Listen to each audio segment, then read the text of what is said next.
So if anyone knows of any small to medium pockets of money, let us know afterwards. Thank you.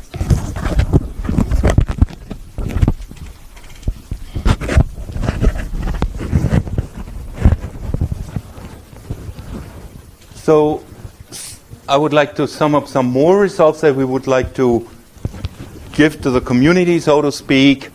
We will provide a Python toolkit for the speech analysis as an open source toolkit. It will allow the computation of features, the classification and the regression tasks, everything that we used during the workshop. And it has a easy to use interface for speech therapists to label data. For the PD data collection, the Colombian one for which we have the rights, we will give that at the PD data, especially also the ones that we collected just for the community for the workshop, which were analyzed during the workshop for the first time. We will make these available to the scientific community. The plan is that we will apply for a ASRU, the ASRU 2017 challenge, and we will provide the Colombian data as training data and use the German and Czech data as test data.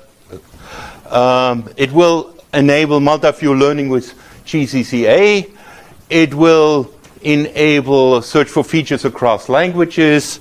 It will enable to study data from different channels. And during the workshop, I talked to Naheem, and we plan to set up a project to collect new multimodal data at Johns Hopkins in cooperation with us in Germany and Rafa in Colombia and a group in Madrid. And the app that I introduced for monitoring will also soon be available as open source. So we started this in January. It will allow for people to record their data, and we can use it for data collection and for development of algorithms that only work on the phone, so the privacy is guaranteed. It only records your own data, and it accumulates statistics so that the doctor at the next meeting has an executive summary.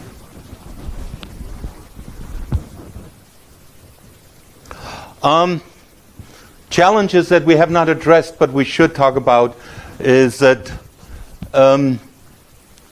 we didn't really look into the early detection of this. I mean, the data that are available, very often these people are diagnosed.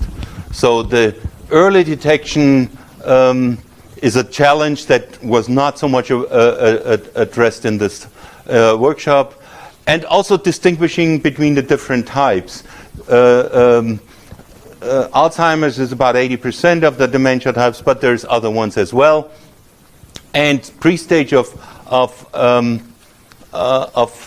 dementia, mild cognitive impairment, so distinguishing between healthy controls and mild cognitive impairment, or people with different memory problems due to things like stress or depression. That is something that we need to do in the future. And again, also for Parkinson, to look at dysarthria not only caused by Parkinson, but by other things like a stroke.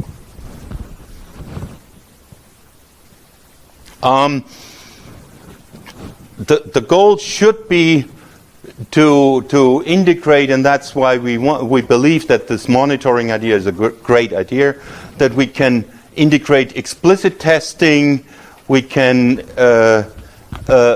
integrate explicit computer-aided therapy. It would be great that your smartphone says in the morning, "Hey, don't you want to do your practice session today?" And then you, in order to improve, like the Lee Silverman training, you improve your pronunciation. You say a couple times "pataka," and the system encourages you and says, "Well, great, you did a couple more patakas than yesterday." But at the same time, you have a data that you can use to analyze. The implicit monitoring, the people who are affected by this, by these diseases, are burdened enough. We don't always want to diagnose them. So the implicit monitoring is something that we have to go to, that they don't know. And I had the app on my phone the whole time while I was over here, and I have a couple megabytes of phone calls, and I swear I hung up and I said, oh, this is being monitored. I'm recorded. I forgot that I was being recorded. Okay? So I think this approach is a good approach to go to. And of course, this tool, the at-home robot, service robot, the phone should should have the interaction with the clinician, and we need to integrate that into one platform and use it for future data collections, which we plan to do with the phone. So before I ask everybody from the group up, I would like to really thank very much the people at JHU and the sponsors to allow us for 6 weeks to have this great interaction, and I think the great progress that we made, and knowing that there will be a lot of work ahead of us. So I would like to open up the discussion, the podium for questions.